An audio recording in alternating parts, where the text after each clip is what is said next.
You may proceed, sir.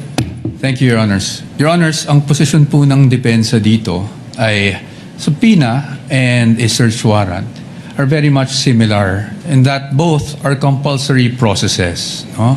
So, yes, hindi tayo papasok sa bahay ng isang tao o ng nasasakdal, but it will be intrusive because we will be opening up all the financial transactions for sabi nga dito, almost 20 years of the respondent. Kaya po, katulad ng isang search warrant, the things that we are asking for through a subpoena must be particularly described. Kanina po, nabanggit po ng aking kagalang-galang na opposing counsel na particularly described na po yung kanilang naisulat. However, the defense does not agree with that proposition because if we look at it, tama naman po, nakasulat po dito ng hinihingi nila ay account opening and maintenance records, KYC documents, information files, signature cards, all account and transaction records, ledgers, journals. Basically, Your Honors, this is everything. Ibig sabihin, ni-specify lang nila ang nilalaman ng lahat ng bank records ng respondent. So, in our view, Your Honors, while they took pains to specify each and every document, the truth of the matter is they're asking for everything. Ngayon, pagdating sa subpoena, and even in the case they cited, yung Rocco versus Contreras, no? Nakasulat po doon that for a subpoena to be validly issued, when we talk about particularly describing yung kung ano yung hinihingi, it has to be evidence that is both relevant and material.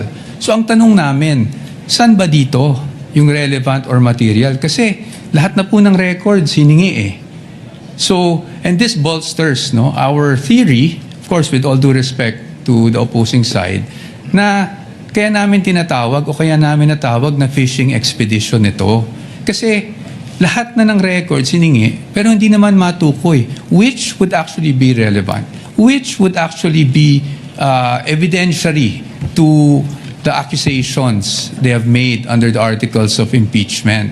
So, pero dito, hinihingi natin 20 years worth of records. And then, paano po yun? Hihimayin natin, maghahanap tayo ngayon kung may relevant o wala. Which brings me back to yung BIR records. Nakaseal po yung box. So, I would say, both parties, hindi natin alam kung anong nasa loob nun.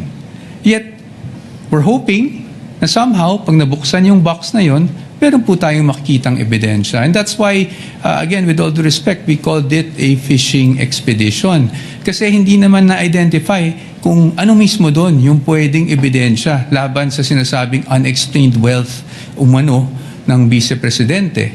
So, with the question, for us, yes, the Stonehill case, Stonehill versus Diokno, directly applies to the current proceedings. Kasi nga po doon, sinasabi talaga na dapat specified yung hinihingi, particularly described and relevant. But as of this point, they're asking, Your Honors, for all of these things.